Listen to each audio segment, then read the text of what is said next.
John Free, and this is my Seat Leon FR. So when they first launched in South Africa, I think it was back in about 2006, still a teenager, I always sort of saw the car and always fell in love with it, and I always wanted one. And then as I got a bit older and it was coming time to buy cars, I just knew I always wanted one. So along the way, when I had the opportunity and there was one, I just jumped in and went for it.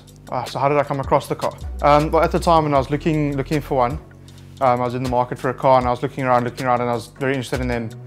And I just came across one on Gumtree at a dealer in Somerset West, and went out there and gave it a test drive, and from there it was just in love and needed to have it. So sure, where did the love for cars begin? So probably always as a kid. And always going down, when we went down to Killarney, my dad went to go watch stock car racing. I was also part of a beach buggy club with beach buggies, and it's always been, 4x4ing, and just always enjoyed anything with a motor. So cars, bikes, everything, just sort of grew up around them, and just always been one of those things. Worst memory with a car? Sure, I don't know. I haven't had anything too crazy, not as bad as some people. Worst thing was probably when I was studying, when I still had my Toyota. I was studying, and with that we had to do work shifts and that, and I'd done some shifts and I had to do some other things in between. So for about 48 hours I hadn't slept. And on the way home, probably about 1 kilometer from home, I fell asleep at the wheel and woke up taking out a couple of signboards and things. So that wasn't too much fun. But yeah, no serious injuries or anything like that.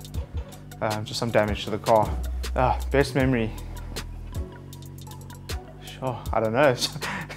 I don't have one single best memory. It's always, every time I get in the car and drive it, I always just enjoy it and love it. Doesn't matter whether I'm just cruising down to the shop or whether it's doing a nice long 300k breakfast run. It just always puts a smile on my face. And yeah, I don't have any single best memory with the car. It's just been a lot of good ups and downs.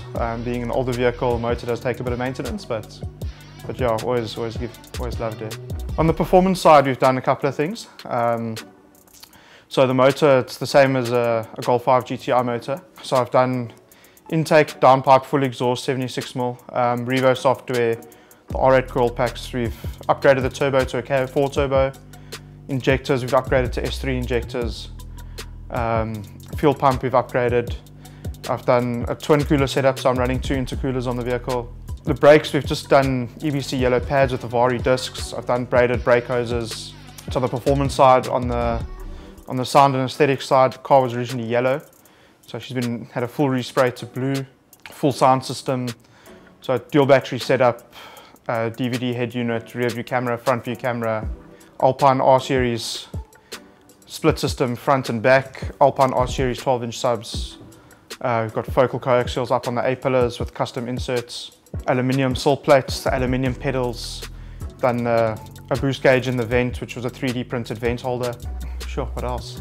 The basics, window tinting, wheels, Ibach springs, got the infamous rival sun strip. What else? Then there's some small things, like we've got the Seat valve caps. The splitter that's on there is custom made by a friend of mine up in Joburg, who custom makes a lot of things for the Seat. He did the lip, the wing, and the diffuser on the back, so that's all done. I've done side skirts, so we took Golf 5 side skirts, which are custom made by, or custom fitted by Titan Customs, so we had to do quite a bit of editing and then molded them into the vehicle. So they look like they were always there, doesn't look like an add-on. Full 0 gauge wiring, full 100% copper, full sound deadening on all the doors, the roof, everything's been deadened. I think that's about it. Oh. Yeah, the fog lights, we've retrofitted xenon fog lights because that wasn't standard on the vehicle. Very difficult to find, so we had to custom make those. I think that's about it. Yeah. I suppose shout outs, just thanks to you guys for doing the video, Jared and Dieter. Thanks to Loud and Clear for always doing the great work on the sound. Titan Customs for all the good spray work. And Infamous Rivals for always being a great group of guys to hang out with. And yeah, that's pretty much it. I don't know, I'm terrible at interviews.